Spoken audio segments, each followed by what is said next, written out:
आजी आजोबांची शिकवण. एका गावात चैतन्य नावाचा एक लहान मुलगा राहत होता. त्याचे आजी आजोबा खूप प्रेमळ आणि शहाणे होते. चैतन्य रोज शाळेत जात असे, पण अभ्यासात त्याला फारसा रस नव्हता. त्याला खेळण्यातच जास्त गोडी होती. एके दिवशी शाळेतून घरी आल्यावर चैतन्यने आजोबांना विचारले, आजोबा, अभ्यासाचा काही उपयोग आहे का? मला खेळण्यातच मजा येते. आजोबांनी हसत त्याला जवळ घेतले आणि म्हणाले, बाळा, तुला एक गोष्ट सांगतो.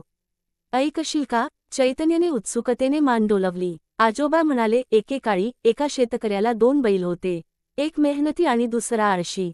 मेहनती बैल शेतात खूप कष्ट करत असे, तर आळशी बैल नेहमी झोपून राहायचा. एके दिवशी शेतकऱ्याला मोठे पीक आले, पण तो आळशी बैल शेतात मदत करायला तयार नव्हता. त्यामुळे शेतकऱ्याने मेहनती बैलाला खूप खाऊ घातले आणि त्याच्यावर प्रेम केले. पण आळशी बैलाला तो सोडून दिले. बाळा, मेहनत आणि शिकवण हीच आयुष्याची खरी ताकद आहे. चैतन्यने ही गोष्ट ऐकली आणि त्याला समजले की अभ्यासही महत्त्वाचा आहे. त्याने ठरवले की तो आता खेळासोबतच अभ्यासालाही तितकाच वेळ देईल. त्या दिवसापासून चैतन्यने आजी आजोबांच्या शिकवणीनुसार आपले आयुष्य बदलले. पुढे जाऊन तो खूप यशस्वी झाला आणि त्याला नेहमी त्याच्या आजी आजोबांची शिकवण आठवायची.